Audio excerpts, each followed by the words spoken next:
قال الله تبارك وتعالى في القرآن المجيد والفرقان الحميد قل اهبطوا منها جميعا فإما يأتينكم مني هدى فمن تبع هداي فلا خوف عليهم ولا هم يحزنون۔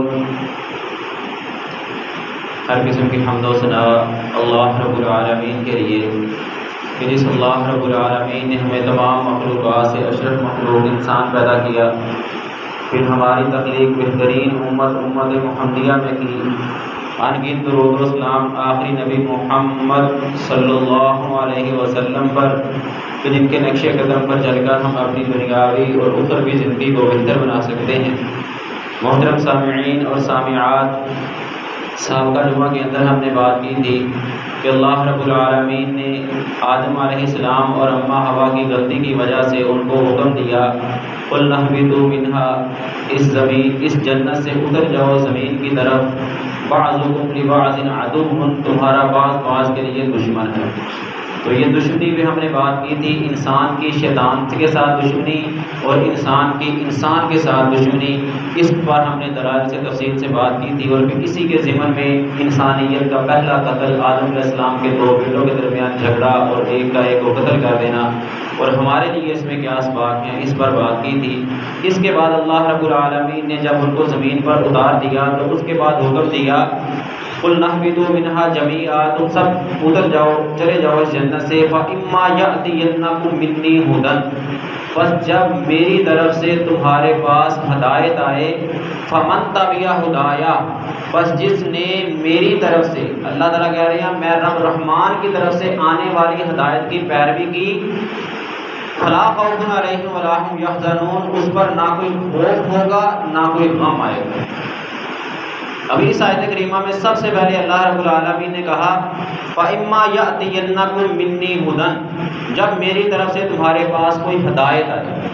ہدایت جو اللہ تعالیٰ نے انسان کو دی ہے وہ تین طرح کی ہدایت ہے۔ سب سے پہلی ہدایت ہے جس کا تذکرہ سورۃ الاعراف آیت نمبر 172 کے اندر اللہ تعالیٰ کرتے ہیں، وَإِذْ أَخَذَ رَبُّكَ مِن بَنِي آدَمَ مِن ظُهُورِهِمْ ذُرِّيَّتَهُمْ وَأَشْهَدَهُمْ عَلَىٰ أَنفُسِهِمْ أَلَسْتُ بِرَبِّكُمْ، کہتے ہیں کہ جب تیرے رب نے پکڑا بنی آدم سے، ان کی پشتوں سے، ان کی اولادوں سے عہد لیا، ہم نے گواہ بنایا ان کو ان کی جانوں پر، الست بربکم، اللہ نے کہا پوچھا کیا میں تمہارا رب نہیں ہوں؟ قالوا بلا، سب نے کہا ہاں کیوں نہیں، تو ہی تو ہمارا رب ہے۔ جب اللہ تعالیٰ نے آدم علیہ السلام کو بنایا تو ان کی پشت سے جتنی جانیں قیامت تک آنی تھیں سب کو پیدا کر دیا۔ سب کو پیدا کرنے کے بعد پھر ان سے پوچھا کہ الست بربکم، کیا میں تمہارا رب نہیں ہوں؟ تو سب نے وہاں پر اقرار کیا بلا، کیوں نہیں، تو ہی تو ہمارا رب ہے۔ آج ہم کہتے ہیں نہیں جی مجھے تو یاد نہیں ہے، مجھے تو پتہ نہیں ہے کہ میں نے وہاں اقرار کیا تھا۔ یہ سمجھنا کہ وہ اقرار کیا تھا، کس طرح تھا۔ اس آیت کو مکمل کرو، پہلے آگے فرمایا شہیدنا ان تقولوا یوم القیامہ انا کنا عن ھذا غافلین، یہ ہم نے اقرار کیوں لیا تھا تم سے، کیوں تم سے کہلوایا تھا کہ تم قیامت کے دن اللہ کو یہ نہ کہہ سکو کہ ہم تو غافل تھے، ہمیں تو پتہ نہیں تھا، ہمیں تو کسی نے بتلایا نہیں تھا کہ رب ایک ہے، اس کی عبادت کرنی ہے۔ وما خلقت الجن والانس الا لیعبدون، جنوں انس کی پیدائش تخلیق کا مقصد ہی صرف اللہ کی عبادت تھا، اولین مقصد اللہ کی عبادت ہے، ہمیں تو کسی نے بتایا نہیں۔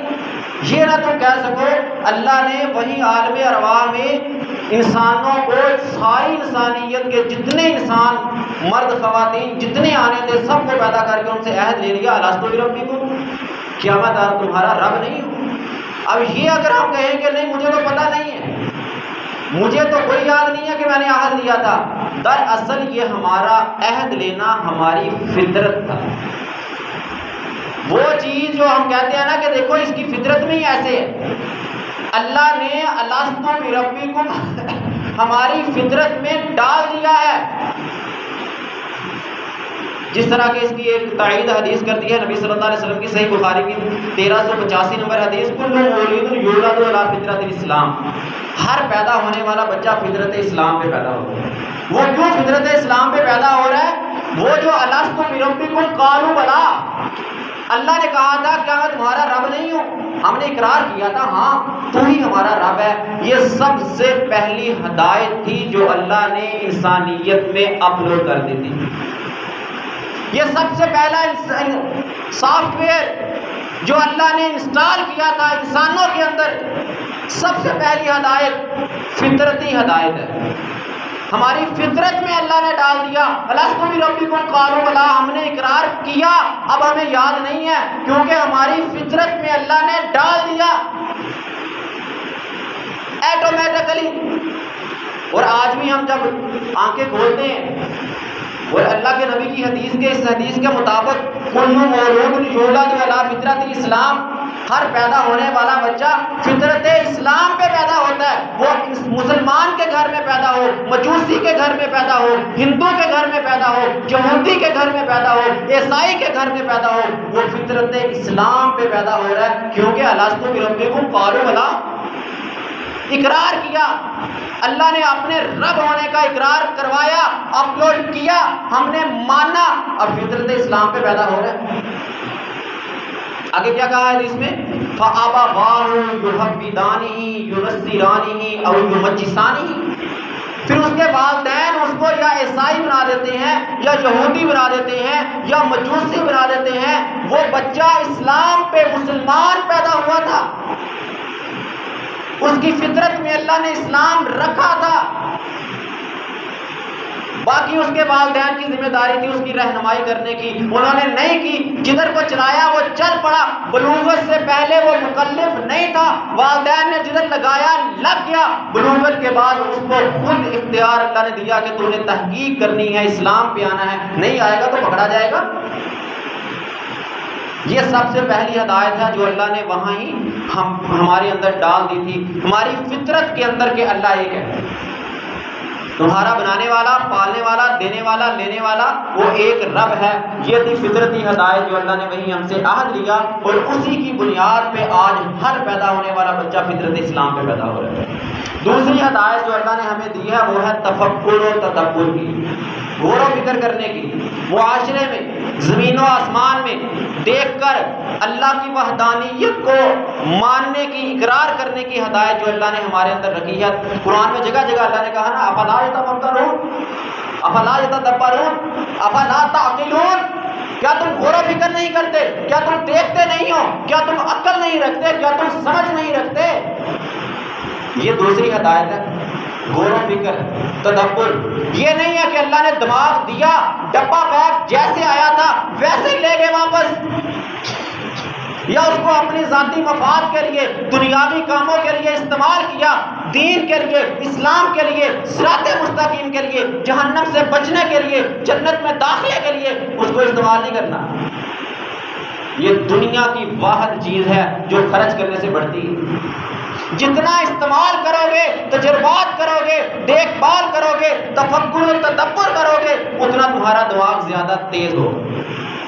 وہ کہتے ہیں نا، کسی نے بڑی پیاری بات کی، کہتا ہے عقل بادام کھانے سے نہیں آتی، زمانے کی ٹھوکریں کھانے سے آتی ہے۔ نکل معاشرے میں لوگوں کی باتوں کو سن، اللہ کے قرآن کو پڑھ، نبی صلی اللہ علیہ وسلم کے فرمان کو پڑھ، لوگوں کی باتوں کو سن، دلائل دیکھ، ٹھوکر لگے گی، گرے گا، ادھر کی سنے گا، ادھر کی سنے گا، دو کانوں کے درمیان دماغ اللہ نے اسی لیے رکھا ہے، دونوں کی سن، فیصلہ خود کر، قرآن کے مطابق، حدیث کے مطابق۔ تفکر و تدبر یہ دوسری ہدایت ہے جس کا تذکرہ اللہ نے قرآن میں کیا، سورۃ حامیم سجدہ میں آیت نمبر 53 میں، سنریہم آیاتنا فی الآفاق وفی انفسہم حتی یتبین لہم انہ الحق۔ کیا یہ زمین و آسمان کے کناروں میں غور و فکر نہیں کرتے؟ دیکھتے نہیں ہیں؟ وفی انفسہم، اپنی باڈی میں نہیں دیکھ رہے، اپنی تخلیق پہ غور نہیں کر رہے، اپنے جسم کے اعضاء پہ غور نہیں کرتے، تفکر و تدبر نہیں کرتے۔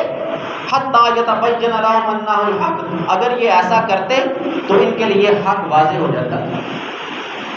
افق کہتے ہیں، اللہ نے کہا کہ کیا تم افق کے اندر غور و فکر نہیں کرتے؟ افق کہتے ہیں جہاں پر زمین و آسمان ملتا ہوا دکھائی دیتا ہے، ملتا نہیں ہے، کہیں بھی زمین و آسمان آپس میں ملتا نہیں ہے۔ ہم دور سے دیکھیں تو ایسا لگ رہا ہے جیسے آسمان نیچے کو آ رہا ہے، زمین اوپر کو اٹھ رہی ہے اور آپس میں کسی جگہ مل رہے ہیں، اس کو کہتے ہیں افق۔ تو اللہ نے کہا کیا تم افق میں غور و فکر نہیں کرتے؟ اب کیا رکھا ہے اللہ نے افق میں؟ سورج، چاند، ستارے، سیارے، فضا، اڑتے ہوئے پرندے، کیا تم ان چیزوں میں دیکھتے نہیں ہو؟ کون ہے جو اتنا دہلتا ہوا سورج ایک جگہ ٹکائے ہوئے ہے، گرتا نہیں ہے نیچے؟ وہ کون سی ذات ہے جو عین وقت کے اوپر سورج کو لے آتی ہے، لے جاتی ہے، پھر لے آتی ہے، پھر لے جاتی ہے؟ کوئی تو ہستی ہے۔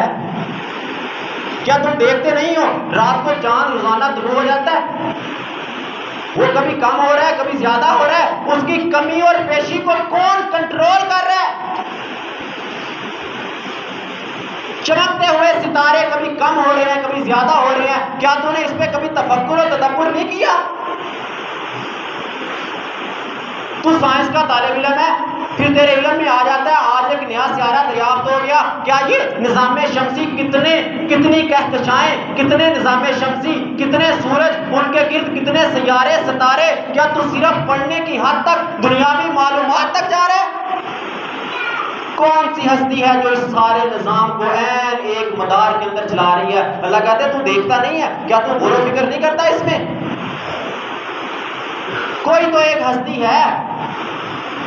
اگر تیرے ملک کے اندر 2 وزیر اعظم نہیں نہ چل سکتے، اپوزیشن میں بیٹھ کے حکومت کو نہیں چلنے دیتے، حکومت میں آ جائیں تو نہ جانے کیا کیا جہاں ہو جائے، تیرے ایک چھوٹے سے حکومت میں، دنیا کے ایک چھوٹے سے ٹکڑے میں 2 وزیر اعظم ایک ملک کو نہیں چلا سکتے، 2 صدر صدارت نہیں کر سکتے، تو رب کعبہ کی قسم یہ کائنات، اس کا نظام، اس کے ستارے سیارے، سورج، افق کے اندر چلنے والی ہر چیز تجھے یہ پیغام دے کے جا رہی ہے، اس نظام میں ہستی کو چلانے والی ایک ذات ہے۔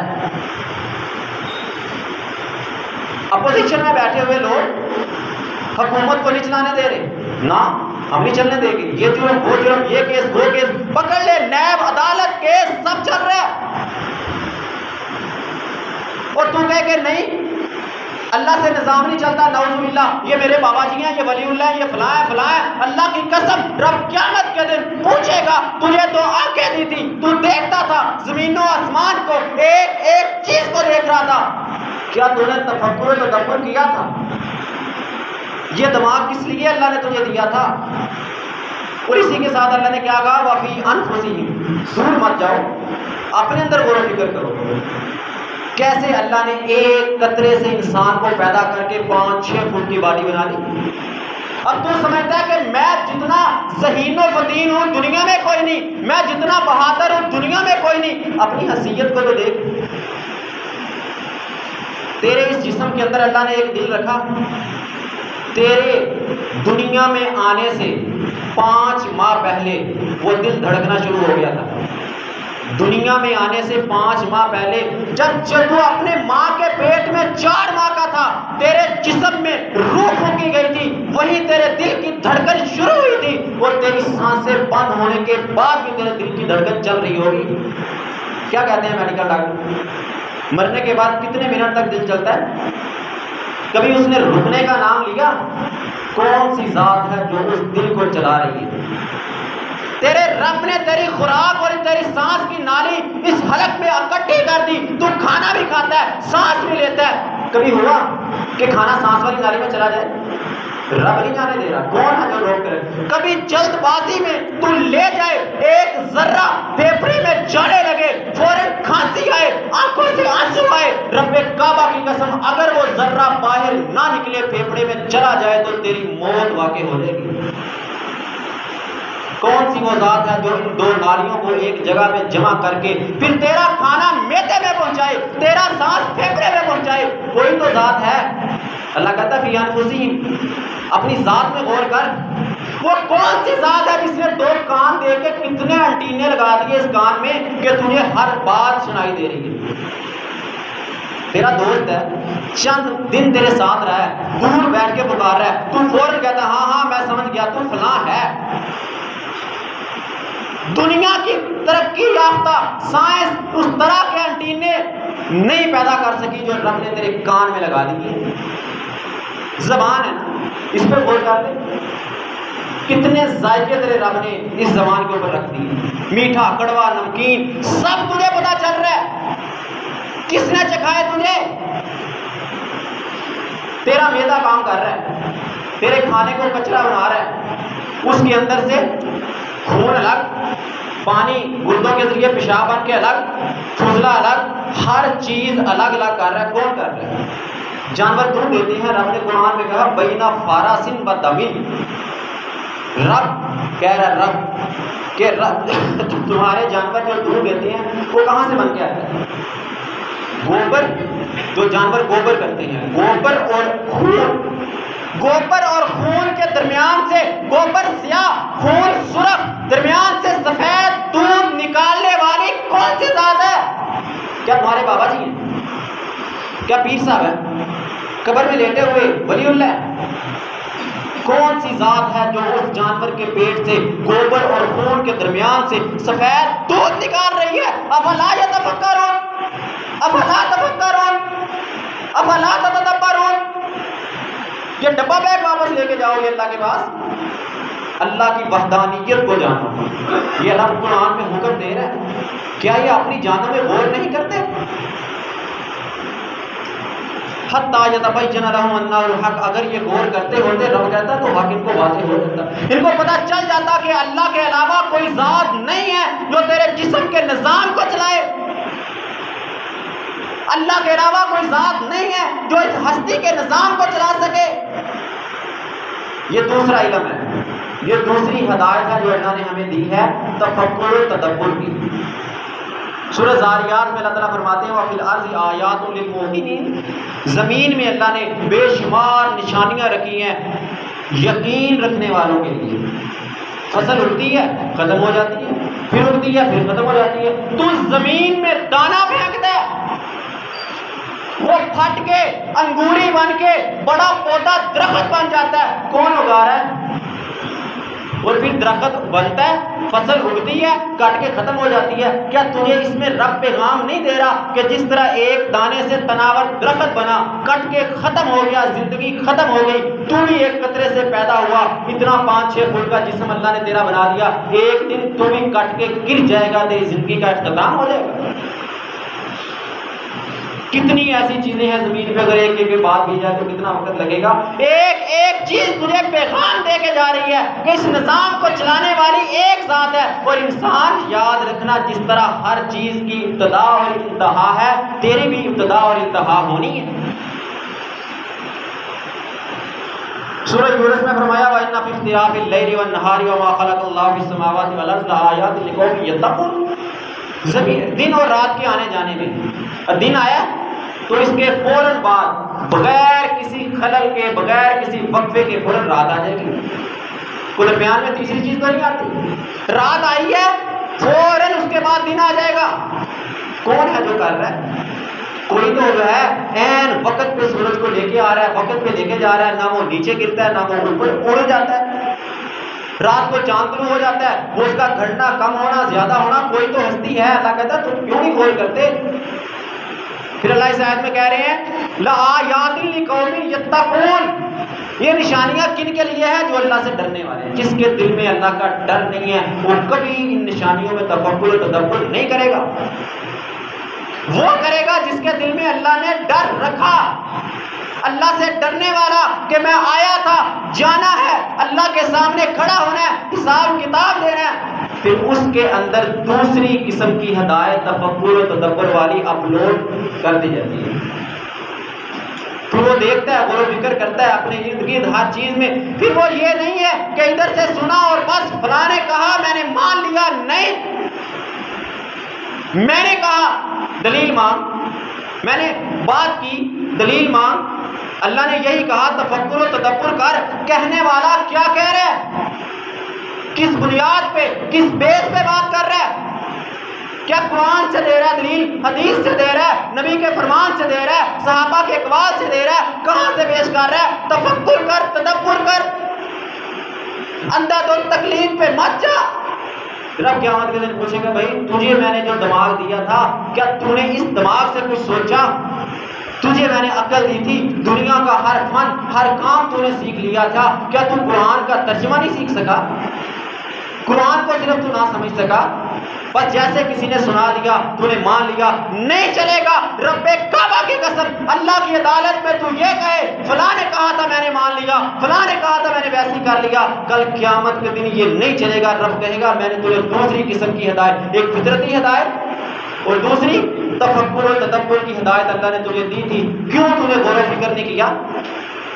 کیوں تو نے دلیل نہیں مانگی؟ تیسری ہدایت جو اللہ نے ہمیں دی ہے وہ ہے رسل کے ذریعے۔ ہر قوم، ہر علاقے والے کے لیے اللہ نے مختلف اوقات میں رسول بھیجے، انبیاء بھیجے، ان کے ذریعے اور علاقے والوں کی رہنمائی کی، اور پھر آخر کے اوپر محمد صلی اللہ علیہ وسلم خاتم النبیین بھیجے۔ یہ ساری زمین پہ رہنے والے انسانوں کے لیے، جنوں کے لیے اور قیامت تک کے لیے ان کو خاتم النبیین بنا کے بھیجا۔ اللہ تعالیٰ سورۃ بنی اسرائیل میں فرماتے ہیں ما كنا معذبین حتی نبعث رسولا، ایسا کبھی نہیں ہو سکتا کہ ہم ان کو عذاب دیں یہاں تک کہ ہم ان کے اندر رسول بھیج دیں۔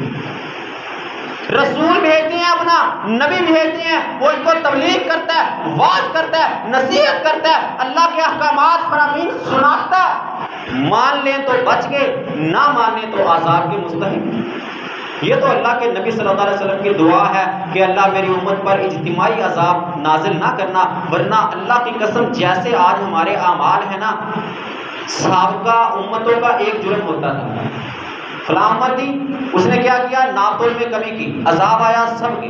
فلاں امت تھی کیا کیا، وہ برائی کرتے تھے، عذاب آیا۔ ایک جرم ہوتا تھا جس کی وجہ سے عذاب آتا، ساری کی ساری قوم برباد کر دی جاتی۔ اور ہم برائی فحاشی عام، ناپ تول میں کمی، سود عام، کاروبار میں حلال حرام کی پہچان ختم، جھوٹ عام۔ میں کہتا ہوں جتنی سابقہ قوموں کے جرائم تھے آج سارے جرائم ہماری قوم میں جمع ہو چکے ہیں۔ اس کے باوجود اللہ کے نبی کی دعا کی وجہ سے ہم پر اجتماعی عذاب نہیں آ رہا، اللہ جھٹکے دے رہا ہے۔ کبھی سیلاب آ گیا، کبھی زلزلہ آ گیا، کبھی بیماری آ گئی، اللہ جھنجھوڑ رہا ہے سمجھ جاؤ، نہیں سمجھو گے تو قیامت کے دن اللہ کو کیا جواب دو گے؟ ہم نے تو رسول بھیج دیا تھا۔ تیسری قسم کی ہدایت بھی اللہ کہے گا میں نے فطرت میں بھی ڈال دیا، تمہیں دماغ دیا تھا غور و فکر تدبر کے لیے، سوچنے کے لیے، ہر بات پہ عمل کرنے کے لیے دماغ دیا تھا، تم نے اس پہ عمل کیا۔ پھر میں نے تم میں ایک رسول خاتم النبیین محمد عربی امت محمدیہ کے لیے بھیجے تھے، کیا ان کے احکامات پہ عمل کیا تھا؟ یہاں پر ایک اور بات کرتا جاؤں کہ انسانوں کو مکلف بنانے سے پہلے اللہ نے یہی علم جو ہے نا، یہی ہدایت آسمانوں، زمین اور پہاڑوں پہ نازل کی۔ یہ کتنی بڑی امانت ہے، یہ بیان کرنے کے لیے آپ کو بتاتا ہوں۔ سورۃ الاحزاب میں اللہ تعالیٰ کہتے ہیں آیت نمبر 72 میں اِنَّا عَرَضْنَا الْأَمَانَةَ عَلَى السَّمَاوَاتِ وَالْأَرْضِ، بے شک ہم نے پیش کیا امانت کو آسمانوں پہ، زمین پہ، والجبال اور پہاڑوں پہ، فَأَبَيْنَ أَن يَحْمِلْنَهَا وَأَشْفَقْنَ مِنْهَا، انہوں نے اٹھانے سے انکار کر دیا کہ ہماری اتنی استطاعت نہیں ہے، ہم برداشت نہیں کر سکتے۔ کیوں؟ وَأَشْفَقْنَ مِنْهَا، وہ اس امانت سے ڈر گئے۔ امانت کسے کہتے ہیں؟ بندہ کہتا ہے نا یار میں کہیں جا رہا ہوں، یا ویسے میری یہ چیز رکھ لو امانت کے طور پہ، میں تم سے واپس لے لوں گا۔ یہ بات یاد رکھنا، امانت کی حفاظت کی جاتی ہے۔ اللہ نے ہمارے اوپر امانت کے طور پہ قرآن نازل کیا ہے، قرآن، اور کل رب پوچھے گا کہ میں نے یہ قرآن آسمانوں پہ نازل کرنا چاہا، زمین پہ نازل کرنا چاہا، پہاڑوں پہ نازل کرنا چاہا، اشفقنا، وہ سب ڈر گئے۔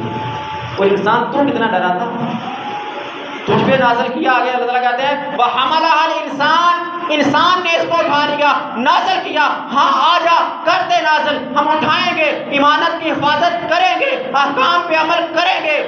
اٹھایا دانا، کتنی حفاظت کی ایمانت کی، یہ رب پوچھے گا کل کیا دن۔ وَإِنَّهُ كَانَ ظُلُومًا جَهُولًا، اللہ کہتا ہے ہاں اٹھا لیا اس نے، لیکن یہ بات ہے کہ یہ ظالم بھی ہے اور جاہل بھی ہے۔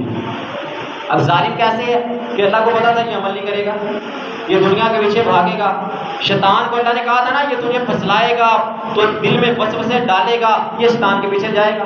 جہولا یہ جاہل ہے، ہر سنی بات پہ عمل کر لے گا، قرآن کو نہیں پڑھے گا، دنیا کی ہر کتاب سیکھ لے گا، ہر زبان سیکھ لے گا، مشکل سے مشکل علم سیکھ لے گا، لیکن قرآن کی باری آئے گی نہیں یہ مجھے نہیں آتی. یہ تو اس کے لیے تو مجھے پڑھنے کے لیے ایسے جاہل علماء نے لوگوں کے دلوں میں دماغ میں یہ بات ڈال دی کہ اس کو سیکھنے کے لیے تمہیں 12 علوم سیکھنے پڑیں گے تب تمہیں قرآن سمجھ آئے گا. رب کعبہ کی قسم میں اپنی بات کرتا ہوں، 6 سے 7 سال کے بچے کو میں نے قرآن کا ترجمہ پڑھایا ہے اور تمہیں ایک ایک مسئلہ ازبر بتلائے گا جو پڑھ لیا اس نے. کون کہتا قرآن کو سیکھنے کے لیے 12 لوگوں کی ضرورت ہے؟ جو پڑھ لیا. رب نے اس آیت کریمہ میں کیا حکم نازل کیا تجھے ازبر بتلائے گا. تم کوشش تو کر، پڑھنے کی ہمت تو پیدا کر، کوشش کر، تفکر کر، تدبر کر. رب کعبہ کی قسم اٹھا کے کہتا ہوں تجھے 12 نہیں، ایک علم بھی نہیں چاہیے قرآن کو سمجھنے کے لیے. صحیح تفسیر مترجم قرآن پکڑ لے، عربی پڑھ، قرآن کا ترجمہ پڑھ، لفظی ترجمے والے قرآن تجھے مل جائیں گے. تفکر کر، تدبر کر. یہ رب کی طرف سے امانت ہے، کل اس کا حساب لیا جائے گا. تو نے کتنی اس امانت میں حفاظت کی تھی اور کتنی غیر حفاظت کی تھی، کتنی خیانت کی ہے اس امانت کے اندر، کتنے احکام رب نے تجھے دیے تھے کتنے تو نے مانے ہیں. یہ ہم نے بوجھ اٹھایا ہے، امانت کو تسلیم کیا ہے، لیا ہے. اس کی پاسداری کرنا، اس کی حفاظت کرنا یہ ہمارے اوپر ذمہ داری عائد ہوتی ہے، ورنہ اللہ کے کٹہرے میں، اللہ کی عدالت میں کل مجرم بن کے کھڑے ہوں گے. دراصل 2 قسم کا علم ہے، جو 2 قسم کے احکام ہیں جو اللہ نے نازل کیے ہیں پوری کائنات میں. 2 قسم کے احکام ہیں، ایک ہے کونی حکم اور دوسرا ہے شرعی حکم. اب کونی حکم ہے کہ اللہ نے کہا کن ہو جا، ہو گیا، اور وہ اس حکم کا پابند ہے، اس کو اختیار نہیں ہے. اور شرعی حکم کون سا ہے؟ اللہ نے حکم دیا، اللہ نے کہا بھائی تو نے اس پہ عمل کرنا ہے، شیطان سے بچنا ہے، اور تجھے اختیار ہے. عمل کرے گا تو ثواب ملے گا، عمل نہیں کرے گا تو گناہ ہوگا. یہ ہے شرعی حکم. انسان اور جن کے علاوہ ساری کائنات کونی حکم کی پابند ہے. پہاڑ اللہ نے گاڑ دیے، گڑ جا، ہلنا نہیں ہے میری اجازت کے بغیر، کھڑا ہوں. جب سے زمین بنی ہے شاید کئی پہاڑ ایسے قیامت تک وہیں گڑے رہیں گے. کیوں؟ اللہ نے کہا کن ہو جا، ہو گیا. سورج کو اللہ نے بنایا، کہا بس تمہیں اس مدار کے اندر چلنا ہے، چل رہا ہے. حدیث میں آتا ہے اللہ کے نبی صلی اللہ علیہ وسلم فرماتے ہیں ہر غروب آفتاب کے بعد سورج اللہ کے عرش کے نیچے جاتا ہے، سجدہ کرتا ہے، اللہ سے اجازت مانگتا ہے طلوع ہو جاؤں. اللہ کہتا ہے طلوع ہو جا، وہ پھر مشرق سے طلوع ہوتا ہے. اور جب قیامت آئے گی اللہ وہ پوچھے گا سورج طلوع ہو جاؤں، اللہ کہے گا نہیں جدھر سے آیا ہے ادھر سے چلا جا، پھر وہ دوبارہ مغرب سے طلوع ہوگا. اپنے مدار میں چل رہا ہے. اللہ نے کہا کون چل، وہ چل رہا ہے. گویا کہ ہر چیز، ستارے، سیارے، پہاڑ، دریا، سمندر، سب کو اللہ نے کہا کون، یہ تمہاری ڈیوٹی ہے، یہ تمہارا کام ہے، چلو چل رہے ہیں. یہ کون نہیں ہے؟ بارش برستی ہے نا، آسمان سے اللہ کہتا ہے کن برس جا، برس رہی ہے. اللہ کہتا ہے تھم جا، تھم جاتی ہے. جب اللہ نہیں کہتا تھم، پھر وہ برستی ہے، برستی ہے، برستی ہے، برستی رہتی ہے، پھر سیلاب آ جاتی ہے. تو یہ پہلا علم ہے جو کونی ہے.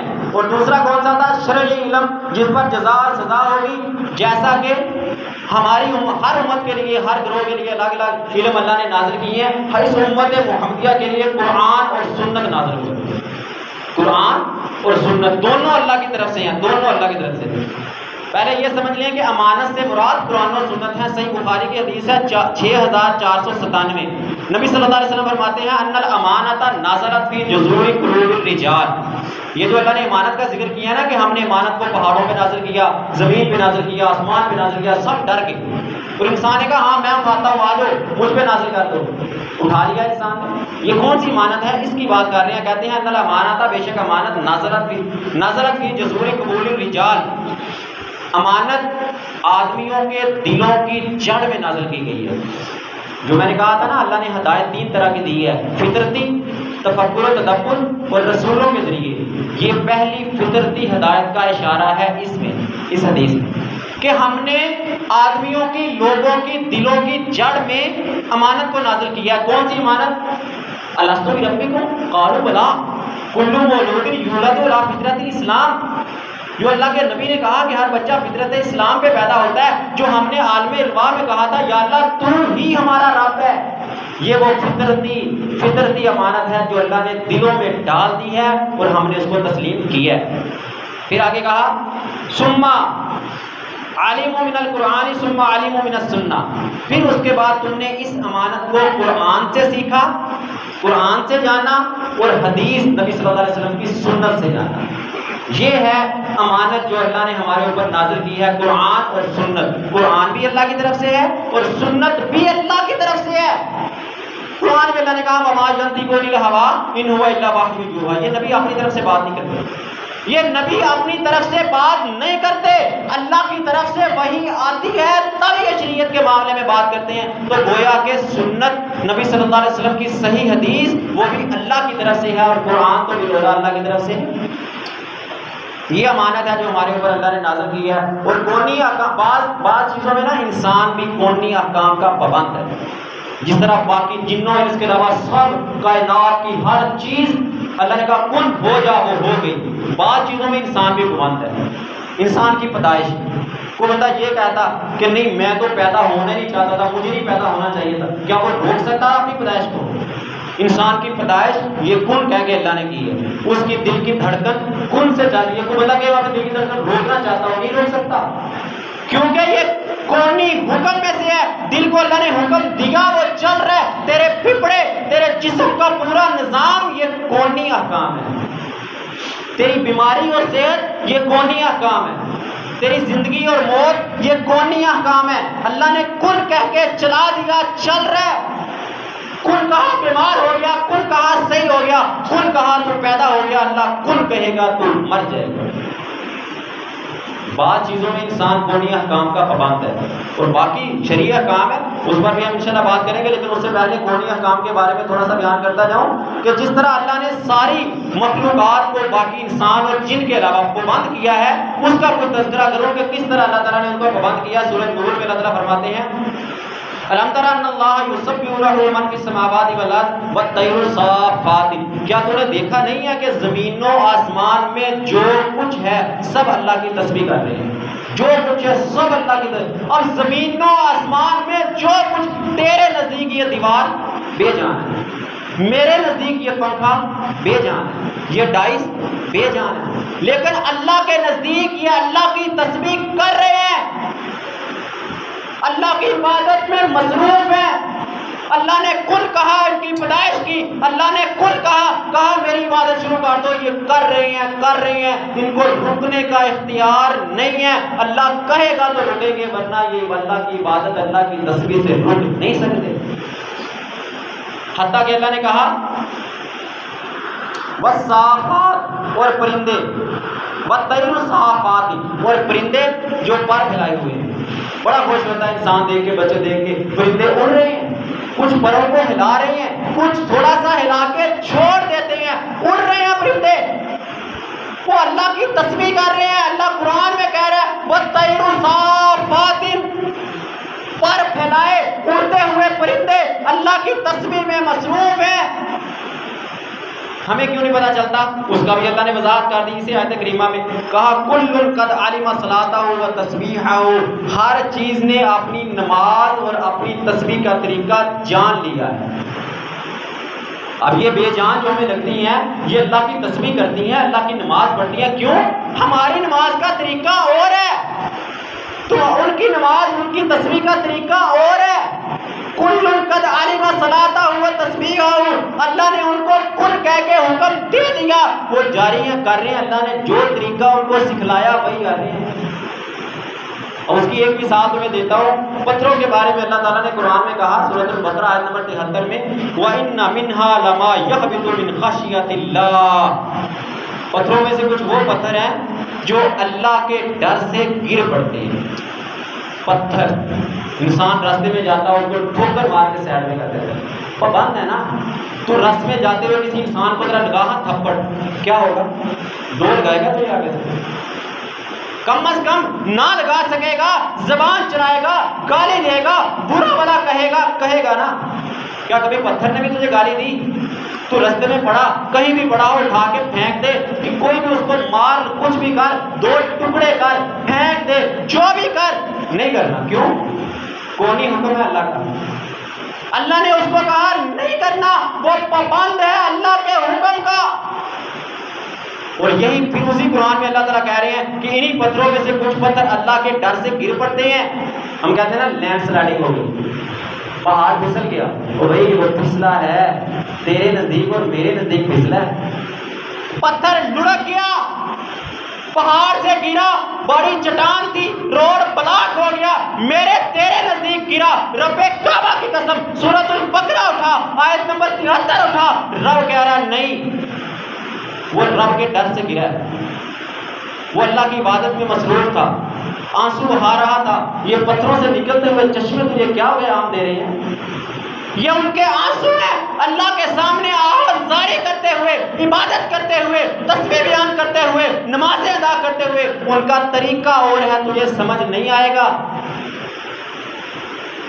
کس چیز کی مثال دوں؟ بادل ہے، اللہ کی عبادت میں مصروف ہے، ہم کہتے ہیں بادل بڑی زور سے گرجا، کوئی شک نہیں، وہ اللہ کے خوف سے گرجا، اللہ کے ڈر سے ٹکرائے، گرجے، روئے، اللہ کے سامنے آہوازاری کی، بارش شروع ہو گئی، بڑے خوش ہوئے، ماشاءاللہ بارش آ رہی، تجھے نہیں پتا بارش اللہ کی تسبیح، بادل اللہ کی تسبیح بیان کر رہے ہیں، وہ نماز ادا کر رہے ہیں، ان کا طریقہ اور ہے، تجھے سمجھ نہیں آئے گا، گویا کہ اس کائنات کی ہر چیز اللہ کی عبادت میں، اللہ کی تسبیح میں مصروف ہے، انسان تجھے سمجھ نہیں آئے گی، لیکن تجھے سمجھ نہیں آئے گی۔ آپ کہتا ہے واللہ علیم بما یفعلون، اور اللہ یہ ساری مخلوقات، انسان، جن، پرند، حیوانات، نباتات، جمادات، ہر چیز جو بھی اللہ کی عبادت کر رہی ہیں، واللہ علیم بما یعملون، اللہ سب کے عملوں کو خوب جاننے والا ہے۔ سورۃ بنی اسرائیل میں فرمایا تسبح له السماوات والسبع والارض ومن فيهن وإن من شيء إلا يسبح بحمده ولكن لا تفقهون تسبيحهم۔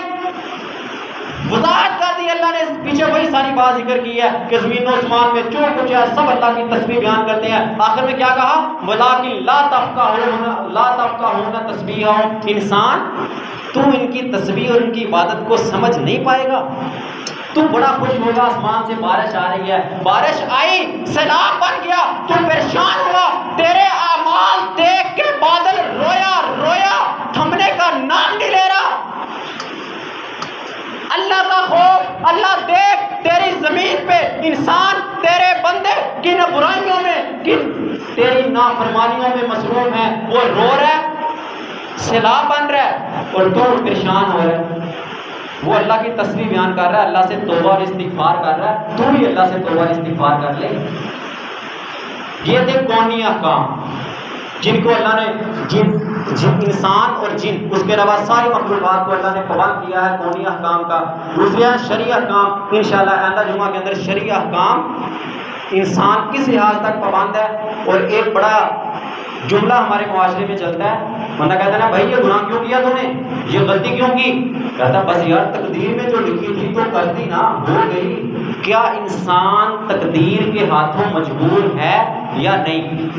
اور جو اللہ نے قرآن میں کہا فمن تبع ہدایا، جس نے میری ہدایت کی پیروی کی، یہ اللہ کی ہدایت کون سی ہدایت ہے، اس سے کون کون سی چیزیں خارج ہوتی ہیں، آئندہ جمعہ بھی انشاءاللہ اس پہ بات کریں گے۔ بھائیوں سے ہمیشہ کے لیے ایک ہی التجا ہے، وقت پہ آئیں، جمعے کے رجسٹر میں اپنا نام لکھوائیں، دینی احکامات کو سمجھیں اور اپنا داخلہ جنت میں کروائیں۔ اللہ تعالیٰ عمل کی توفیق عطا فرمائے۔